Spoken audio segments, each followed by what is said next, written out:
Dans la première partie de cette émission, nous avons fait une liste de quelques incohérences principales en ce qui concerne les événements et attaques du 13 novembre à Paris. Dans cette émission, nous allons parler de deux autres sortes d'incohérences et nous poserons ensuite la question suivante. Peut-il y avoir dès le départ une tromperie et si oui, dans quel but? Deuxièmement, des incohérences en ce qui concerne les terroristes et les tireurs de ficelles présumés. Il y a un autre point commun qui se retrouve dans presque toutes les grandes attaques terroristes. C'est que les pièces d'identité des prétendus terroristes ont été trouvées sur le lieu même de l'attaque. C'est ainsi qu'une pièce d'identité se trouvait à côté des amas de décombres du 11 septembre à New York.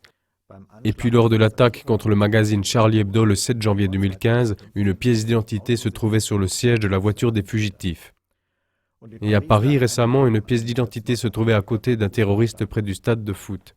Ce scénario répétitif est tout simplement invraisemblable, dit l'écrivain allemand Gerhard Wisniewski. Wisniewski s'est rendu compte d'un autre phénomène commun aux attaques terroristes. Directement après les attaques, on s'aperçoit toujours que les terroristes étaient déjà connus des services de police. C'était également le cas, par exemple, lors des attaques contre Charlie Hebdo. Les terroristes sont connus des services de police, mais ils n'ont pas été éliminés en temps utile. Il en a été de même lors de la dernière série d'attaques de Paris. Selon Wisniewski, un autre point commun aux attaques terroristes importantes serait que presque tous les terroristes soit ont été tués par des commandos de la police, soit ils se sont eux-mêmes fait exploser. Cela n'a pas de sens, continue Wisniewski, car chacun de ces terroristes détient beaucoup d'informations sur des cellules terroristes et en principe, en tant que témoin, ils devraient être arrêtés et interrogés. En outre, il y a eu des confusions d'images des kamikazes présumés. Jusqu'à présent, 2 prétendus kamikazes se sont manifestés, dont on avait massivement diffusé les photos dans les journaux et sur Internet. D'une part, la prétendue première kamikaze, Asna Hait Boulassen, qui aurait trouvé la mort lors d'une intervention massive de la police le 18 novembre 2015 dans une banlieue de Paris. La prétendue terroriste qu'on voit sur les images s'appelle en réalité Nabila. Elle habite au Maroc et n'a rien à voir avec cette Asna Hait Boulassen. On avait fait des photos d'elle pendant qu'elle était en France et on les avait vendues aux journalistes, ce qui lui a fait beaucoup de tort. D'autre part, Brahim Wanda s'est manifesté. C'est un jeune Belge dont on a publié la photo surtout dans les médias francophones, comme celle d'un des kamikazes du 13 novembre 2015. Il a dit que cette photo de lui, qui se trouvait sur beaucoup de couvertures, date du temps où il jouait dans le club de foot local. Vous trouverez des détails au sujet de ces 2 exemples dans notre émission du 30 novembre 2015 en allemand. Troisièmement, des incohérences en ce qui concerne les réactions des gouvernements après les attentats. Le journaliste allemand, Kenny Ebsen, a dit dans son analyse publiée le 16 novembre que c'est le président américain Barack Obama qui a été le premier à se manifester après les derniers attentats. Obama était le premier qui a dit « Nous allons punir les coupables ». Ce n'était pas le président français. Le premier choc émotionnel n'était guère passé qu'une vague de mesures de sécurité de politique intérieure et extérieure a immédiatement éclaté dans la foulée. Seulement quelques heures après, l'État français a déclaré la guerre à l'OI, a envoyé d'autres bombardiers en Syrie et y a bombardé une ville. Depuis lors, on bombarde l'État souverain syrien avec encore plus d'intensité et on légitime la guerre. La France avait déjà préalablement effectué 1200 interventions sur 450 cibles. Pareillement, en France même, on a décrété tout de suite l'état d'urgence. On a renforcé les lois et étendu l'autorité de l'État. D'autres États de l'UE ont suivi.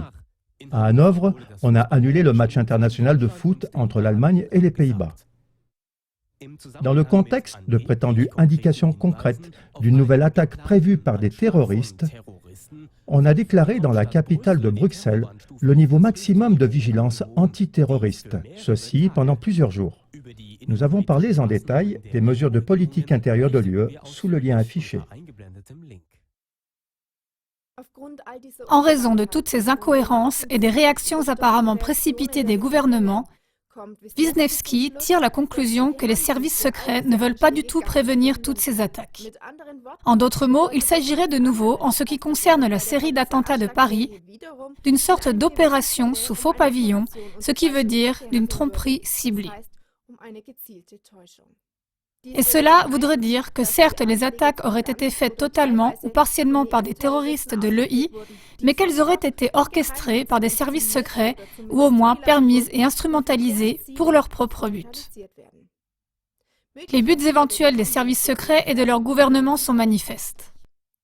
Wisniewski l'exprime comme suit. Après la grande parade des États-Unis, après les attaques du 11 septembre 2001, c'est à présent la France qui fait sa parade et se relève comme le phénix de ses cendres. Il faut savoir premièrement que la France est un pays en crise et que deuxièmement, son président est un président en crise, le président le plus impopulaire dans l'histoire de la France en général. À ce stade, on devrait vraiment se demander à qui tout cela sert-il ? Fin de citation. Wisniewski se demande aussi quels droits les pays concernés s'octroient à l'occasion de telles attaques terroristes. Comme les États-Unis ont attaqué après coup tous les pays possibles, la France et d'autres États de l'OTAN légitiment à présent leur guerre en Syrie. Ainsi, ce n'est que dernièrement que l'Allemagne a décidé la mise en action des avions de reconnaissance Tornade, d'une frégate et de jusqu'à 1200 soldats allemands contre la milice terroriste de l'État islamique. Ceci comme pour donner une réponse de l'Allemagne aux attaques terroristes de Paris il y a quelques semaines. En outre, selon Wisniewski, la France et les gouvernements de l'UE justifient leurs propres lois antiterroristes et leurs mesures de sécurité presque totalitaires contre leur propre population. Une chose est certaine, ces attaques du 13 novembre ont procuré au gouvernement de l'UE des droits et d'énormes moyens d'action. Et il n'y a pas de fin en vue.